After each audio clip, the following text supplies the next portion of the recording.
औज़ुबिल्लाहिमिनश्शैतानिर्रजीम बिस्मिल्लाहिर्रहमानिर्रहीम। हकीम मियां हसन तुहाडी खिदमत च हाज़र है।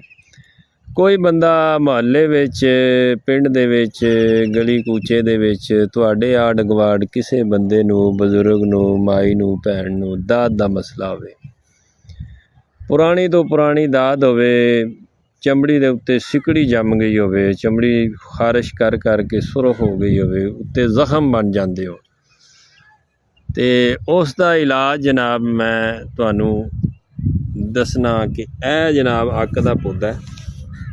पंजाबी जुबान च इनू अक आखदे ने, तिब्बी जुबान च इनू मदार आखदे ने। इस अक दे ए फुल लैने ने। ए फुल दा जितना वजन होवे दा मतलब 50 ग्राम इन्हां दा वजन है ते 50 ग्राम ही इस दे विच गंधक आमला सार पा के इन्हां नू चंगी तरह खरल कर मरीज़ नू मुतासरा हिस्से दे उत्ते लेप करवाना,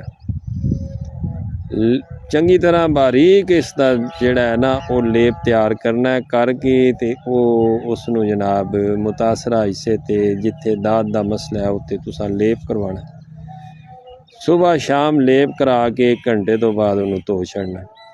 इंशाअल्लाह ताला ये तुसी 2 हफ्ते इस्तेमाल करो दे दाद दा मसला जितना भी पुराने तो पुराना है वो इंशाअल्लाह ठीक हो जाएगा।